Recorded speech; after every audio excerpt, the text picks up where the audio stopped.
parece que a este lugar que vos decís que no hay que ir, nos llevaron las academias de la lengua. O sea, esta es la propuesta, este es el argumento con el que se rechaza, es un error. Claro, de hecho, bueno, como comento algo, él tiene un texto escrito, lo sugiero, en la web de la Academia de la Lengua, que no está firmado por él, pero que es súper interesante porque justamente lo que plantea es que esto es una lucha política. No sé qué tiempo tiene ese documento. Y es desde después de Natalia. Nosotros no pudimos, yo me dediqué a trabajar de esto por su culpa.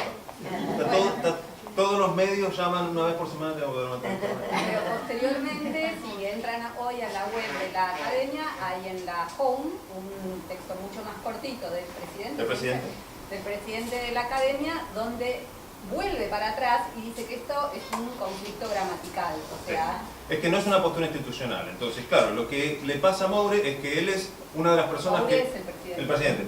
Es una de las personas que más sabe de diacronía del español en el mundo. Porque enseñó eso toda su vida. Entonces, me parece que en ese tipo de personas, lo mismo que Ignacio Bosque, porque cuando sale cuando salen estos análisis así, el argumento después se convierte en contra de la persona. Empiezan a putear, viejo machirulo y qué sé yo, y qué sé cuánto. Pero ahí hay un problema que tiene que ver con la perspectiva de un lingüista que se dedicó toda la vida a estudiar el sistema lingüístico, que no puede realmente ponerse a entender las complejidades de la circulación discursiva, porque, como decían, la economía es un patrón de cambio sintáctico, de cambio lingüístico. Es lo que nos permite más o menos caracterizar en qué consisten los cambios lingüísticos desde un momento donde había más desarrollo del sistema verbal, o había más verboides, o había declinaciones, había que acordarse que era rosam si era objeto directo, pero rosa si era sujeto, ¿no? Porque rosaron.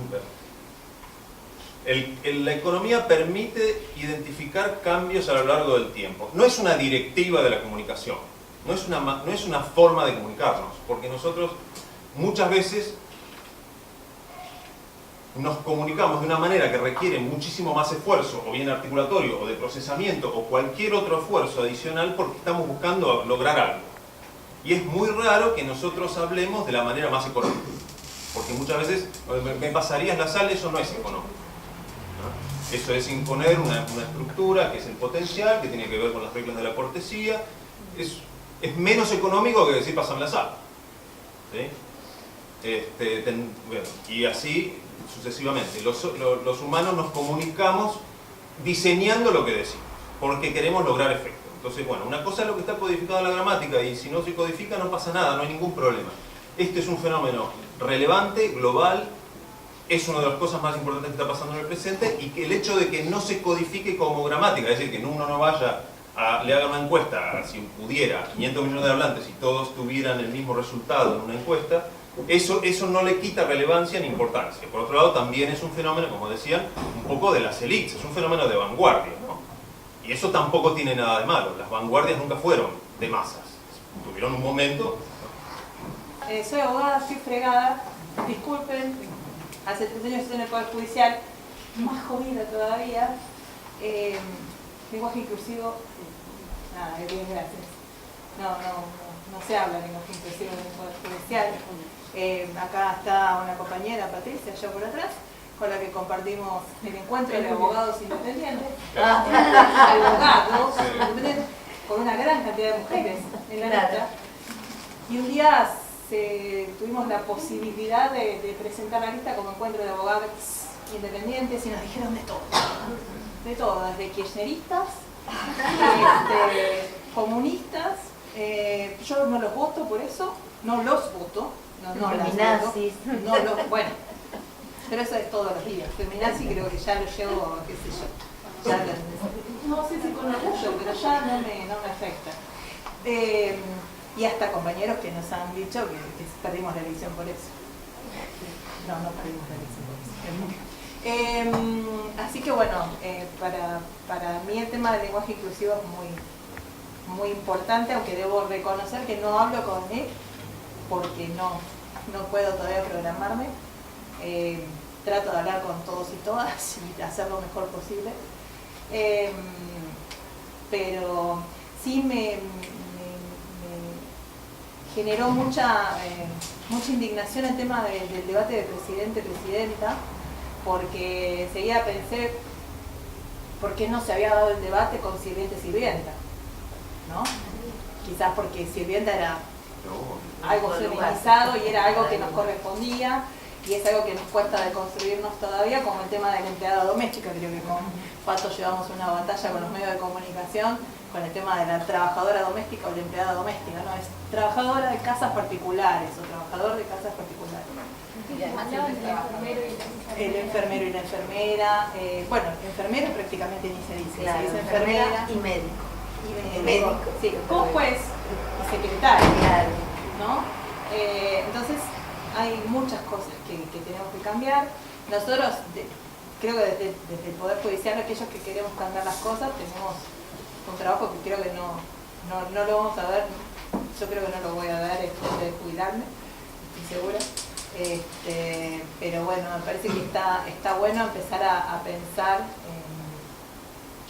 cómo hacer para cambiar desde dentro del Poder Judicial, porque de alguna manera, como decía Pili, hablamos muy complicado, y eso hace que la gente se aleje de nosotros o que necesite siempre un intérprete para que le digan qué es lo que quisimos decir. Y hay eso mucha está... movida del lenguaje claro. Hay mucha un movida del congreso, lenguaje un claro. De congreso hecho, ahora. del Consejo de la Magistratura de la Ciudad de Buenos Aires se hizo toda una movida de lenguaje claro, y me parece que está bueno.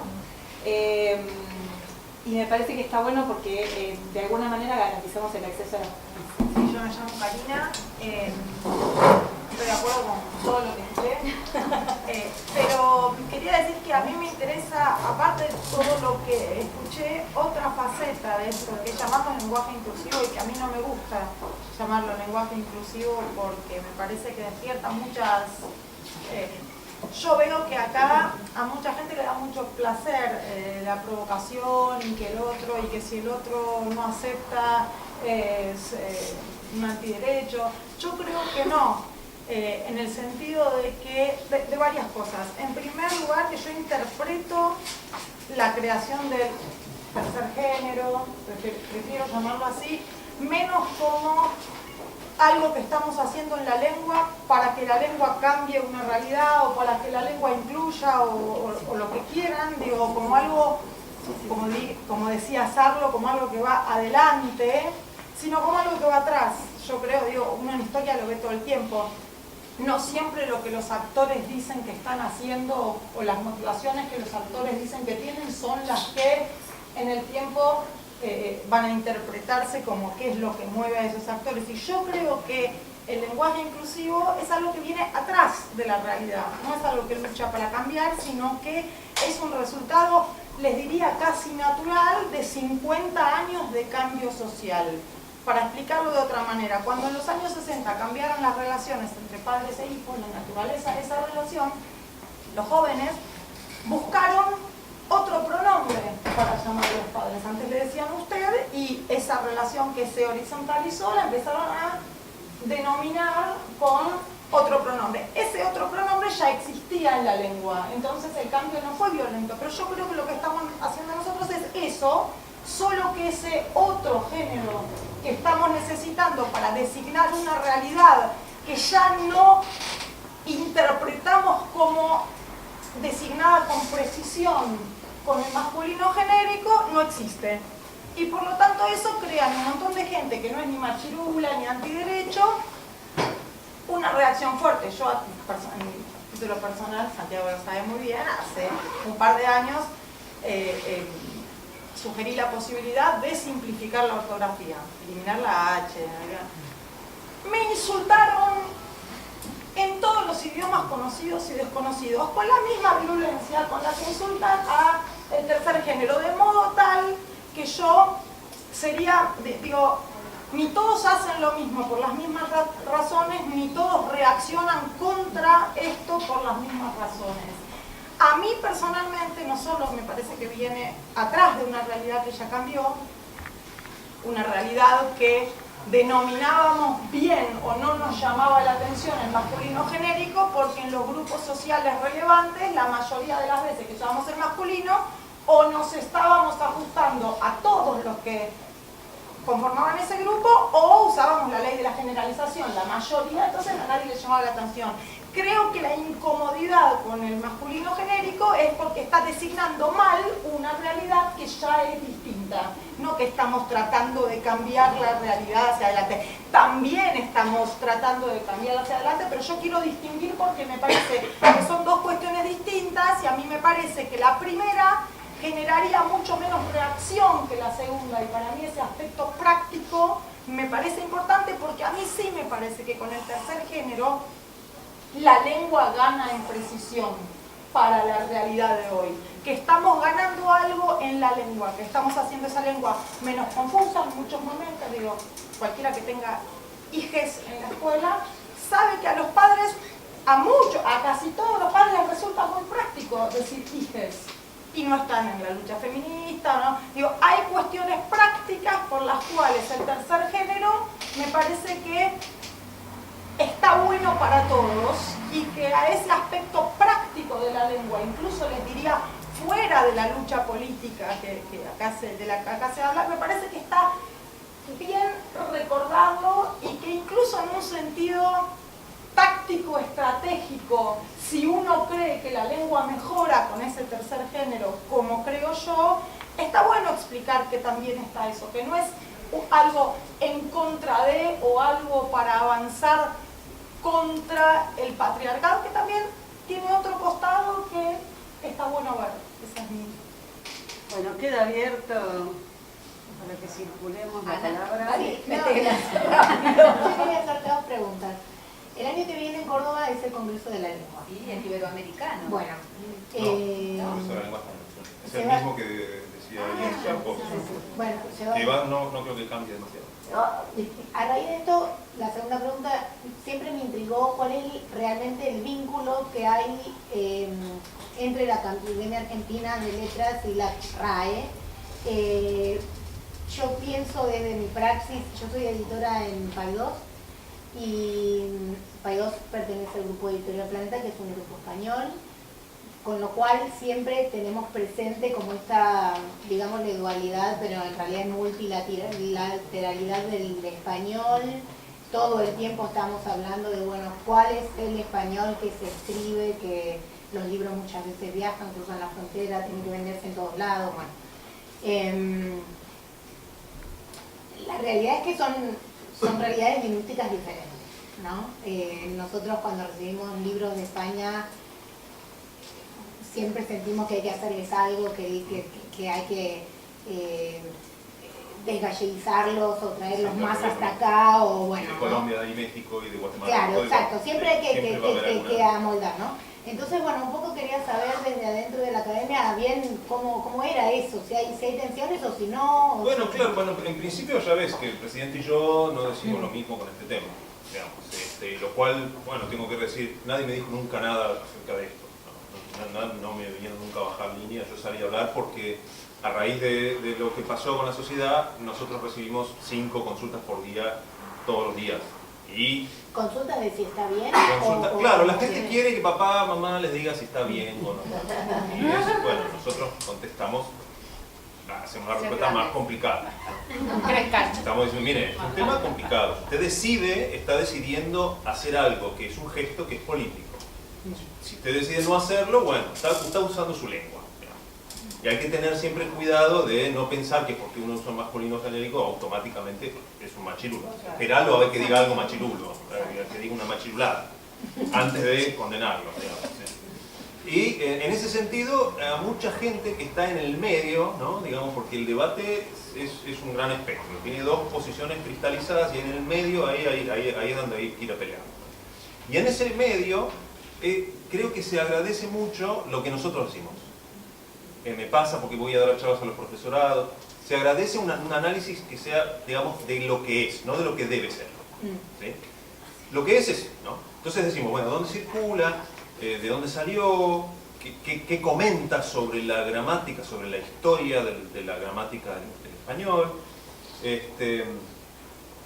Entonces hay ahí, porque hay una reacción negativa que se genera en ese medio cuando alguien viene y le dice, si no cambiamos esto no va a cambiar la sociedad. Porque la lengua no cambia la sociedad. Podemos usar la lengua para crear un consenso que después puede llegar a tener un impacto en cómo elegimos a nuestros representantes, que después pueden llegar a cambiar las leyes que afectan la verdad. Pero no es directo, ¿sí? Esa es una hipótesis que se llama relativismo lingüístico, que es una hipótesis que está ya desacreditada, digamos. Hay diferencias entre las lenguas, pero esas diferencias no son radicales. Si nosotros de repente... Y el problema de ese argumento es que tiene contraejemplos. Hay lenguas con más femenino genérico donde la mujer está igual de mal o peor. Entonces te van a venir, no, porque contraejemplo. Entonces es un argumento que tiene esa debilidad.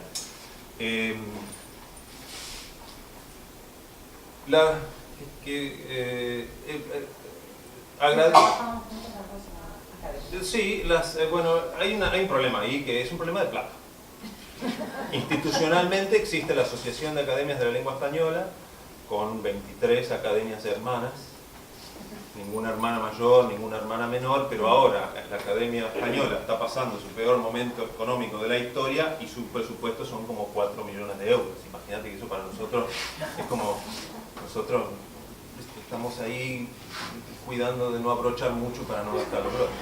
Entonces, evidentemente, a pesar de que institucionalmente hay una igualdad, el impacto y la influencia que tiene la Academia Española con la publicación de su diccionario, con la publicación de obras excelentes como la Nueva Gramática de la Lengua Española, por ejemplo, que no tiene nada que ver con la obra normativa, que es como una heredera de la gramática descriptiva de la lengua española, de esa de 3 tomos, celeste, y esta otra de 3 tomos también, que es excelente, es una obra de referencia, pero es como una institución esquizofrénica. Después, en el DPD, en el Diccionario Panhispánico de Dudas, o la ortografía de 2010, dicen cosas como el sonido sh de lluvia no es un sonido del sistema fonológico del español.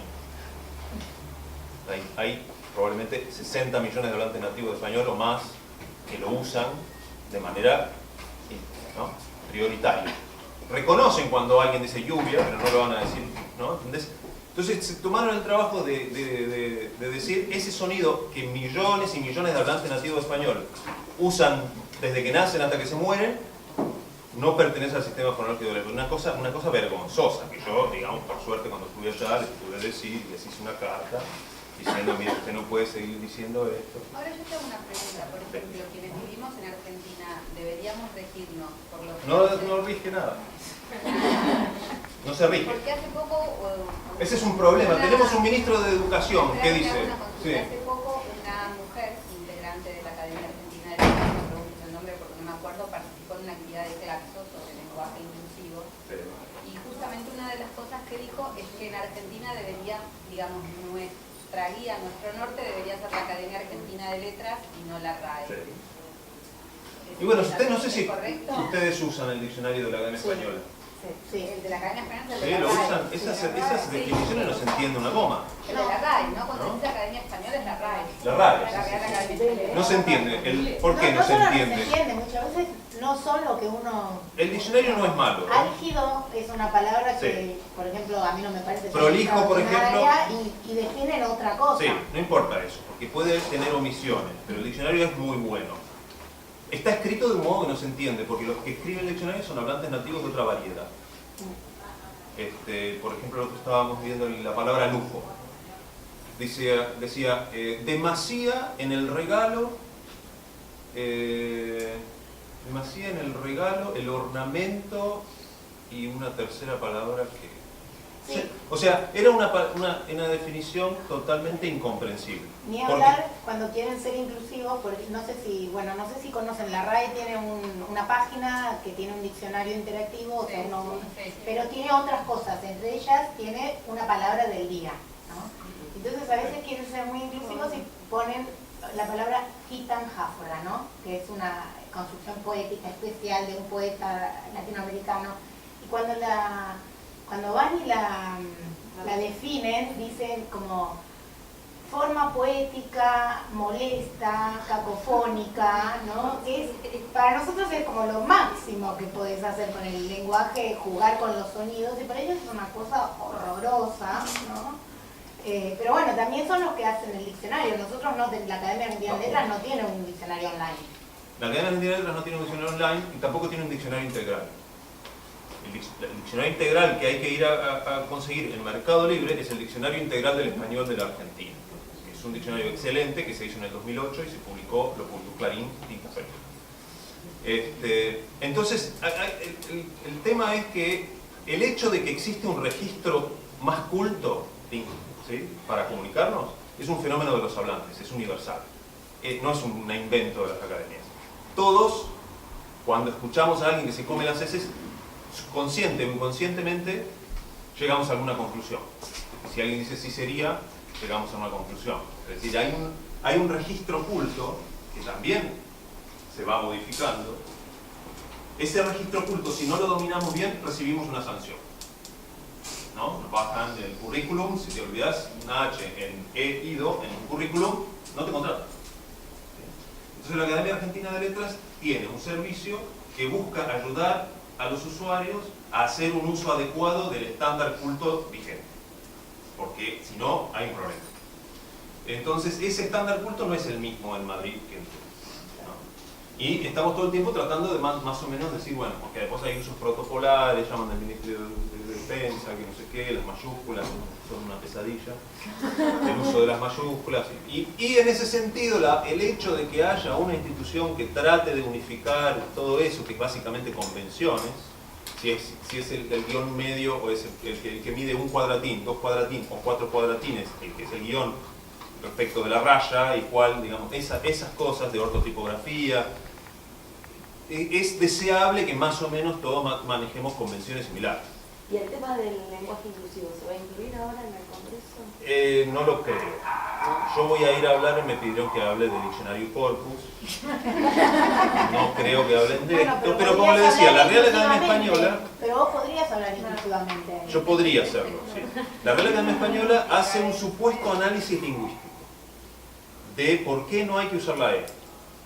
Pero la sociedad, como es un fenómeno político, la sociedad nunca escucha eso como una crítica, digamos, objetiva, científica y lingüística. Lo escucha como una declaración política, como una defensa del patriarcado. Y tiene mucho más razón la comunidad que ellos, que se creen que están haciendo una especie de análisis de la morfología y en realidad lo que están haciendo es una declaración política brutal, ¿no? Entonces por eso es preferible lo que hace la Academia Argentina, que no tiene postura institucional.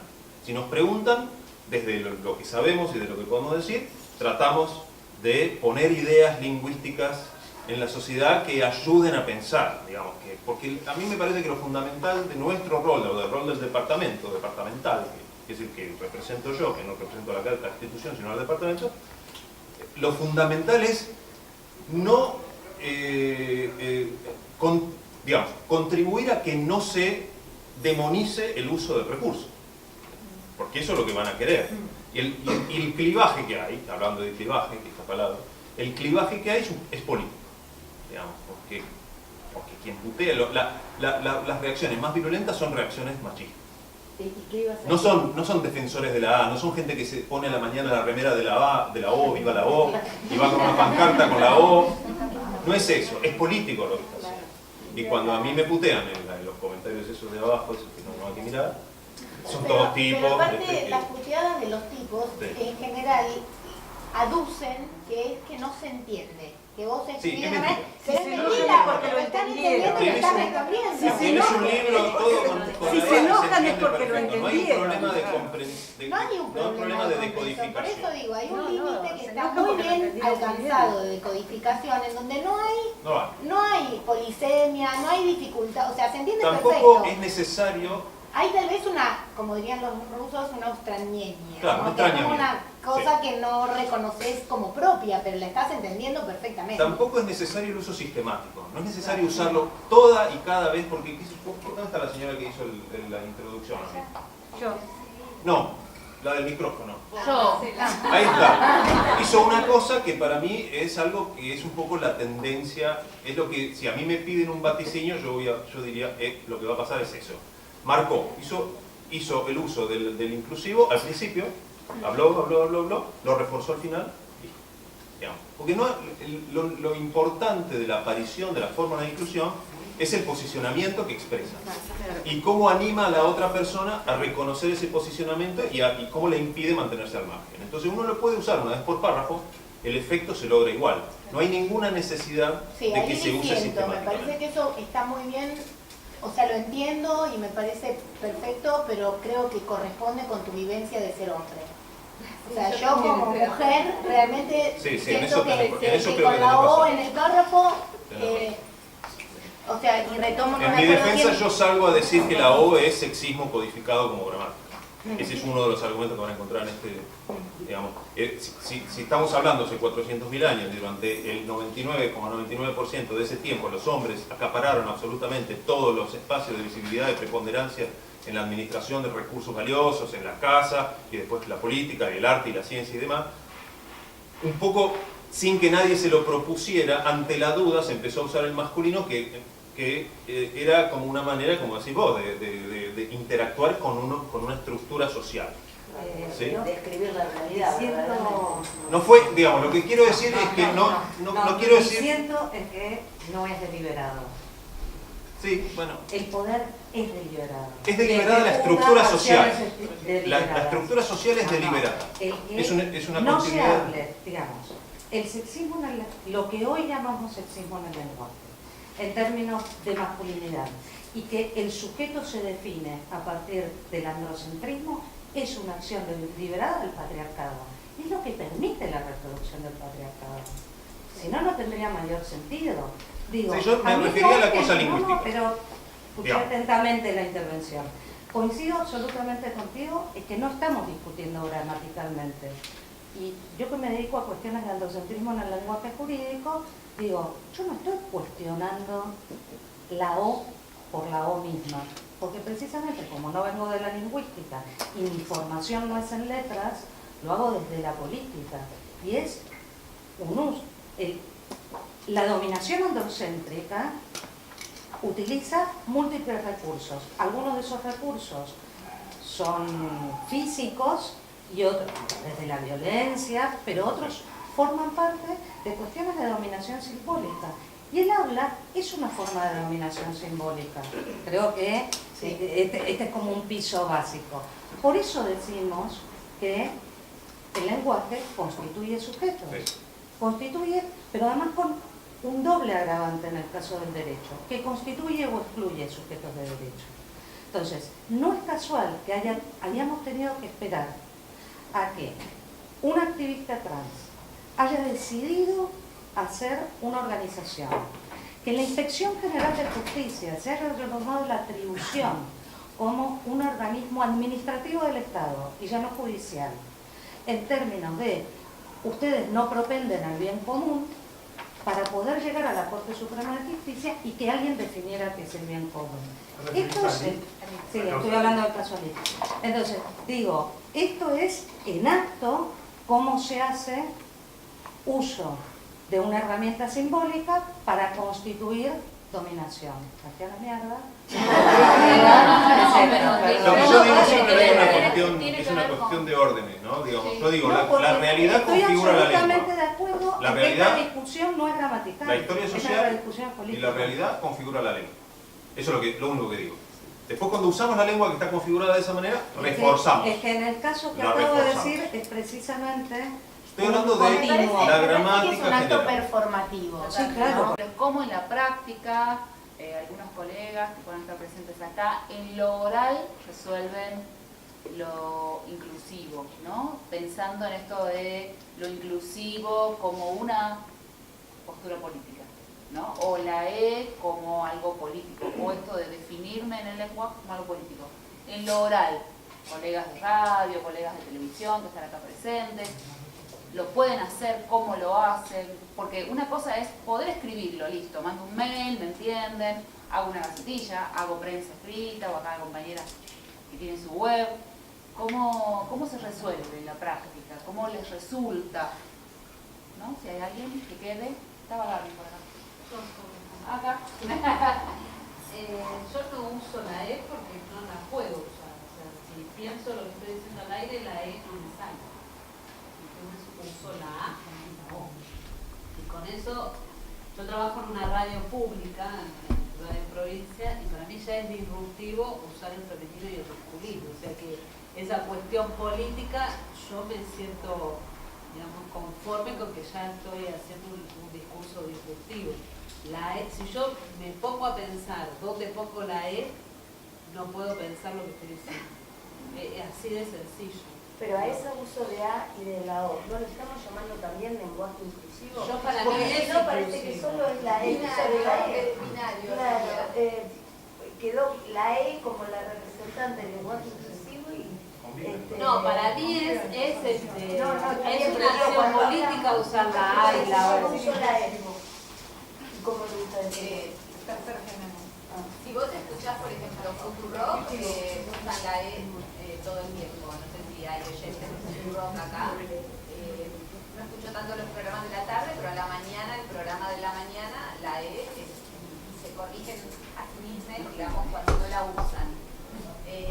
Radio Con Voz, que es una radio que no podríamos decir que tiene una posición feminista como si la tiene Futurock, sin embargo, cada tanto escuchás que hay una corrección de parte de quienes conducen en función, sobre todo si están haciendo notas feministas, ¿no? Pero en algunos medios también se burlan Perdón, y y además empiezan hay a una hablar así. cosa En TVCN, claro, como medios que más quien usa el tradicionales. lenguaje Sí, inclusivo. eso de la burla también hay que ver. No, hay una cosa que me no los gustaría pibes, agregar, que no contigo. dije, pero la radio donde yo trabajo es la radio de la provincia de Buenos Aires. Entonces también pienso que me está escuchando. No me imagino al puestero de Chascomús o, no sé, la gente que está en el medio del monte, que yo le hable con él. Creo que corto la posibilidad de comunicarme con ellos. Pero Eso también, pero también es una forma de acercarle a esa gente que de otra manera no se acercaría porque su realidad no se lo... Su contexto no lo hace. Yo lo entiendo como que le suena como un ruido y no como una cuestión política. Creo que... Porque están en una realidad que es distinta, pero Y hay que para asumir. Pero personas yo soy que... comunicadora y pienso en esa Claro, por realidad. eso, pero si uno nunca puede acercarle las herramientas a personas que no están inmersas en el mismo contexto que uno y que puede tener un debate sobre esto, son personas que nunca se lo van a poder plantear. Yo laburo con mujeres que capaz no saben ni leer ni escribir y marcarles la A o marcarles la E, les hace ruido y empiezan a tratar de identificarse en esas, o empiezan a hacer preguntas. Entonces es importante que empiece a llegar a personas que no están en el tenés el mismo contacto contexto. personal, Creo que sí, sí, pero- en la interacción cara a cara me parece que esa posibilidad está. Claro, Cuando claro. vos estás en la radio tiene otra dinámica, tiene otra empatía con la persona con la que vos estás. Sí, yo lo entiendo, mi papá es periodista de radio y he escuchado radio toda la vida, casi por mandato familiar. Y la realidad es que vos a la persona que estás escuchando también le tenés como cierto respeto, como claro, como que tiene cierta posición dentro de tu pensamiento y si esa persona empieza a marcar algo que vos jamás te plantearías, te lo empezás a plantear. Sí. Por más que sea el puestero de Chascomús o la persona que vende flores en la otra Me esquina. cuesta a mí, o- entonces el argumento es que me cuesta. La compañera quería Lo decir importante es algo. reconocerse uno en su... Acá la compañera quería En sus decir posibilidades. algo y después acá la compañera. Ella quería hablar. No, o sea, para seguir discutiendo esto, suena a veces como un poco quizás vanguardista o iluminista asumir que traerle cierto lenguaje, llevarle porque no alcanzan las herramientas que en sus contextos. A nosotras, yo soy militante territorial y como militante territorial la E también me hace ruido, no tiene que ver, me parece, con el contexto de radio, sino tiene que ver con otras subjetividades que la E quizás no interpela en términos políticos, no en términos gramaticales, porque en términos gramaticales no los entiendo. No, hay muchas palabras que pusieron acá que no entendí. Esto sí, lo que comparte ella me interpela directamente porque me pasa en el territorio, digamos. Que usando la E nos interpela a muchas compañeras, que son subjetividades que fueron como oprimidas muchos años dentro de su subjetividad de ser mujer. Entonces, el uso de la A también constituye un hecho empoderante en algunos contextos. Y la E, quizás habría que preguntarse, ustedes quizás ya lo hicieron, porque yo no soy especialista y no sé bien de dónde viene, o sea, los orígenes de la E, porque muchas veces hay como un laboratorio feminista que construye máximas de maneras de ser, de morales sobre cómo deberíamos ser las feministas, y no sabemos muy bien dónde se construyen. Como en algunos territorios eso no participan de esos laboratorios, digamos. Como ver también cuáles son los modos de producción, aunque no sean en la academia, o no sean en la RAE, o no sean en los poderes fácticos hegemónicamente visibles, también hay ciertos poderes que impactan en la construcción del lenguaje, en este caso en el área, como que no digo que sea malo o bueno, pero como que tiene sentidos específicos en función de los contextos que uno participa. Y esto como que contabas vos, ¿no? Como esta dialéctica de lo performático, objetivo y subjetivo, como que te pone en contradicción. A mí me pasa mucho, como, bueno, uso la E, no usamos la E, son siempre muchas discusiones políticas sobre que no... Creo que tiene que ver mucho con los contextos y las subjetividades y las personas con las que estás dialogando, digamos. Pero incluso ella lo hace, usa la O, la A y la O, aunque no use la E, está marcando esa cosa de que son cosas diferentes. Sí. Y es lo que yo les comenté como cuando hice mi participación. La E tiene como cierto protagonismo, aún siendo una letra que sigue siendo machista, o sea, sigue marcando el masculino como nene, bebé, o presidente, esas palabras, pero a la par a la que uno empieza a usar un genérico que no es completamente masculino como lo tenemos programado, tiene que reforzar la A. La mujer también existe, la mujer es esa A, la mujer está y es presente, y cuando somos todas mujeres somos nosotras, no somos nosotres, no somos nosotris, no somos nosotros, somos nosotras. Como que son luchas que van a la par para generar esa cosa del cambio del paradigma, sea en el lenguaje como sea en las relaciones vinculares. Como que yo creo que excede y la es casi anecdótica, porque en realidad es para poner una sonoridad a una palabra que no podemos decir sino, pero es como reemplazar ese genérico. Usar el nosotros y nosotras también lo hace de la misma manera, y quizá para el público que a ella le escucha es igual de útil. Ya le está acercando esa posibilidad de que sean dos. Acá la compañera que le habla, quería decir algo y después acá. Emi. Quería contestar a la pregunta de qué hago yo con esto. Sí, claro, porque la pregunta práctica para mí es muy relevante. Por ejemplo, acá, bueno, Laura se fue, pero me hubiese gustado como ella, desde ese lugar, ¿no? A pesar de que dijo, bueno, yo voy a estar, casi que dijo que está jubilada, cuando esto aparezca, ¿no? Es como en la cotidiana uno lo hace, ¿viste? Porque por ahí lo más... Yo, algo parecido a lo que decía él, yo lo que hago en mis mails a mis estudiantes o en la clase, pongo un marco, saludo, hola chiques, o estimades. Después, en general, uso el masculino genérico, salvo que alguna palabra ya yo la piense automatizada o naturalizada, como todes, o no sé, hay palabras que ya no suenan, no chocan, ya pasó de la broma a la broma de vuelta. Entonces como que pongo un marco, pero no me obligo a ponerlo en todos lados, digamos. Pero yo quería decir algo parecido a lo que dije antes, que es que para mí una intervención política también significa traer al otro hacia uno, no tirarle algo en la cara al otro. Y a mí me parece que si se incorporara algo así, o si hiciéramos pensar a todo el mundo en esto que explicó Santiago, en qué cosas hay detrás del masculino genérico, o por qué razones nunca nos llamó la atención el masculino genérico, y si en vez de decirle al otro, si no lo usás, sos un llenen el espacio en blanco, si uno... Creo que nadie dice si vos no lo usás sos un machirulo. Más bien, bueno, yo jamás lo vi, pero sí más bien... Pero yo lo que veo más bien es que el receptor se pone en ese lugar. No, yo veo que si vos decís esto, el patriarcado, entonces inmediatamente, aunque no le digas al otro, el otro, que no es estúpido, entiende que si no lo usa es el patriarcado, es un montón de cosas. Y yo creo que no lo es, que poquito sí, que son los sonoros, y la inmensa mayoría silenciosa que... Incluso, perdón, hay que dejar de usar la palabra patriarcado. Sí, bueno, por eso te digo, hay gente a la que no le estamos centrando, bueno, el patriarcado, bueno, te digo, y así no se va a caer, digamos. Hay que pensar en el otro.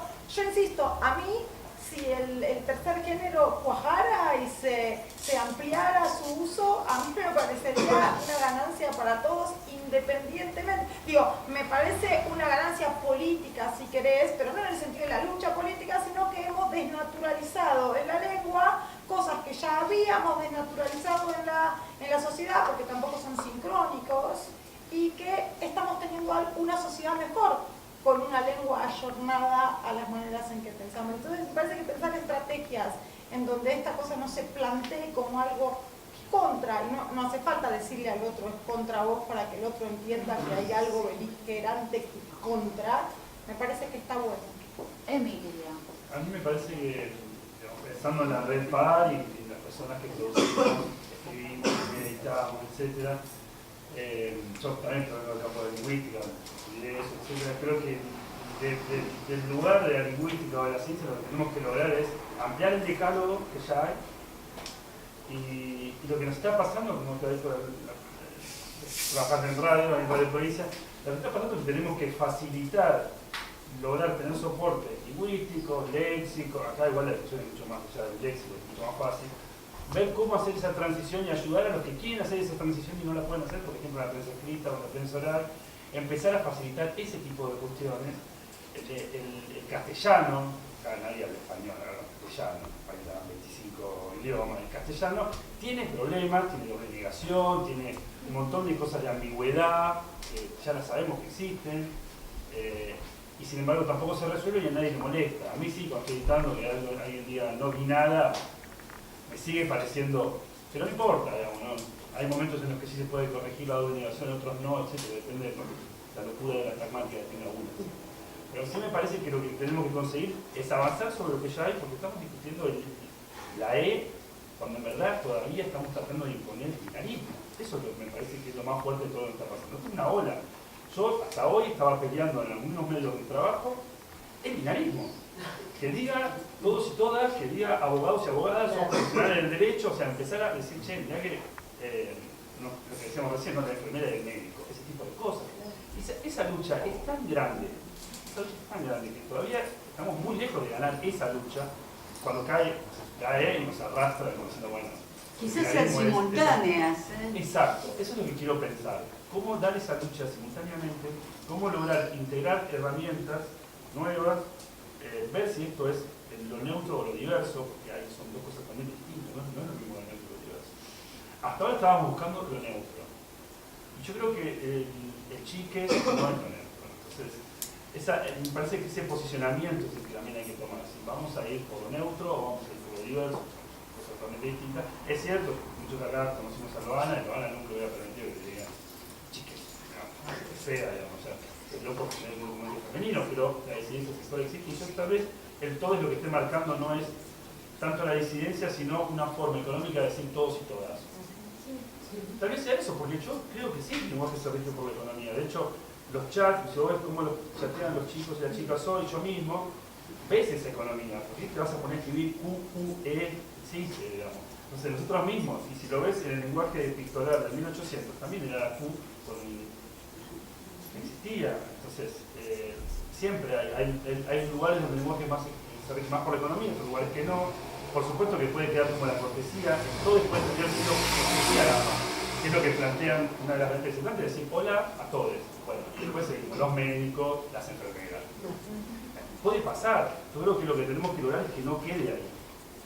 Que no quede en una cortesía y lograr que eso sí se semantice, que eso sí esté en nuestro decálogo. Es eso. Después si vos lo respetás o no, es tu problema. Yo siempre digo que ignorante es la persona que no tiene la herramienta, digamos. Si no tomamos la herramienta y vos decidís no usarla, tu posicionamiento es no usarla. La herramienta la tenemos que generar. Acá había una intervención. Yo también quería hablar. Sí, había una intervención. Sí. Había una intervención acá y acá José Luis. Y vamos promediando, son menos 10. Sí, les vamos a pedir antes de que se vayan, primero agradecer muchísimo y les vamos a pedir una foto grupal, así que por favor no huyan, tratemos de cerrar rápido y hacemos la foto. ¿No? Sí, yo quería contar mi experiencia, porque yo estoy trabajando en radio hace pocos meses, empecé y uso el lenguaje inclusivo, pero como decía la compañera, es muy difícil la verdad, porque en la oralidad es como mucho más difícil. yo empecé primero oponiéndome al lenguaje inclusivo, después como lo entendí porque existía, pero no lo utilizaba. Después lo empecé a utilizar más en el escrito, quizás en algunas palabras, que es más fácil como el todes, o hay palabras que están como más naturalizadas y nos es más fácil decirlo. Trato igual de obligarme a usarlo en todas para ser consistente, pero hay algunas que ya te salen naturalmente y fue como que costó mucho llegar a la oralidad, pero ahora ya me sale como naturalmente, quizás no en todas las palabras, pero yo trato de usar el todes, compañeros, con mis compañeros de la radio, trato de usar aunque sea alguna como para marcar la... Pero sí, es verdad que quizás todavía está como muy naturalizado en mí el chip del genérico y se me escapa y quizás no te digo todas las palabras, pero trato de, y en el escrito es como mucho más fácil porque vos lo escribís como te sale normalmente y después lo corregís de última. Entonces yo las notas que escribo yo estoy en la agencia Paco Urondo, las notas que escribo para la página las escribo en lenguaje inclusivo. Y después en el programa de radio trato de usarlo lo más que puedo y obviamente no uso todas las palabras de la columna en lenguaje inclusivo, pero trato de marcarla. También me ayuda que mis compañeros, el mismo programa, lo utiliza también y no hay ninguna tensión al respecto. Los mismos conductores, los productores, todos lo usan, entonces es como que no hay esa tensión de quedo mal o me van a entender a decir algo, entonces eso también creo que ayuda. Y el oyente también es una radio comunitaria, entonces el oyente creo que también es también un oyente más, que está como preparado para escucharlo. Parece una conclusión con la que estoy de acuerdo es que el tema no es lingüístico, es político. Eso estoy de acuerdo. Yo sugeriría que tratemos de salir de la lingüística, ya que no es un tema lingüístico. Por ejemplo, el caso de enfermeras, médicos, no es un tema lingüístico, no es lo mismo que usar letras para definir el género. Y si se va a hablar de política, si es un tema político, tiene que jugar no solo la materialidad, sino cosas como los distintos momentos políticos. Por ejemplo, a mí me parece que no soy quien para dar consejos sobre este tema, que tiene suficiente experiencia y capacidad para resolver, pero me parece que la discusión sobre la legalización del aborto, al aproximarse, se puede aplicar para cualquier otra cosa y seguramente va a haber muchas oportunidades, al aproximarse la discusión en el Senado, creo que hubiera convenido suspender ciertas discusiones para dedicarse a convencer senadores para que cambiaran su voto por estrategias a veces individuales, y no, por ejemplo, que en ese momento se sacó el pañuelo de separación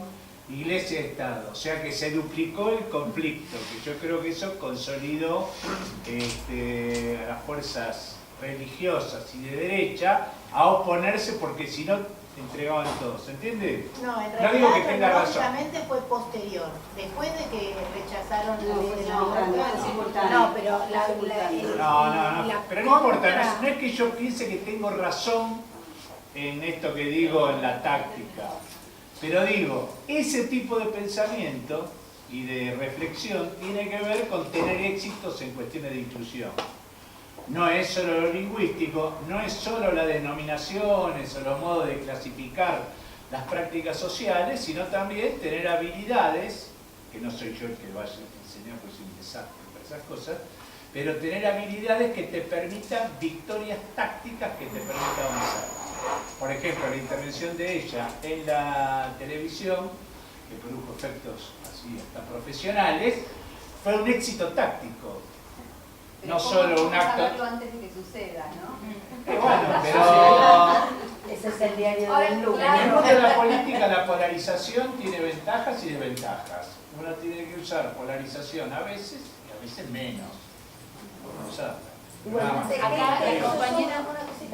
¿Qué ibas a decir del ministro de Educación? Aquí tenemos un ministro de Educación, porque nos regimos por la Academia Argentina. Bueno, el ministro de Educación dice: estoy en desacuerdo con el lenguaje inclusivo porque la lengua no la imponen las minorías, sino que la dicta la RAE. Que es la minoría más minoritaria, que no hay minoría más minoritaria que esa. No, ponele que sean 20. Bacon. No, yo tenía la compañera que estaba al lado allá, quería hablar, ¿no? Brevemente igual porque me parece que la mayoría se quiere ya ir a cenar. No, que para mí, y retomando un poco lo que surgió con la compañera también, me parece muy interesante salir un poco del microclima incluso que se puede dar, o que al menos yo veo también en secundario. Digo, salgo del PELE, que la mayoría de los pibes usan la E, y quizás me topo con un secundario que, digo, es de Capital Federal, pero está ubicado en una zona más del sur que Recoleta, por ejemplo, y quizás no está el uso genérico de la E y es entendible. Entonces, para mí también lo que hay que plantear ahí, o lo que quizás está bueno empezar a pensar, es que el feminismo viene para plantear incomodidades y para empezar a ser disruptivo en un montón de espacios. Si la disrupción pasa por la A, bueno, digo, se irá por ahí. Si la disrupción quizás pasa por la E, también, digo, me parece que incluso si la disrupción pasa por dejar de llamar crímenes pasionales a un femicidio, mismo también me parece que son distintas herramientas que obvio se van amoldando a la trinchera también que tiene cada uno, cada una, y que hay que también ir teniendo como una cintura, digo, que de repente vayamos a hablar a una persona que se está cagando de hambre todas las noches, a decirle tipo, no, pero ¿cómo vas a hablar con O? ¿Y por qué decí todes, por favor? Porque, y me parece que es como que hace una falta de respeto, en un sentido que también las discusiones o las necesidades tácticas de esa persona son otras y pasan por otro lado. También es lo que tienen gobiernos como los que hay hoy en día, que quizás te atrasan incluso un montón de discusiones. Bueno,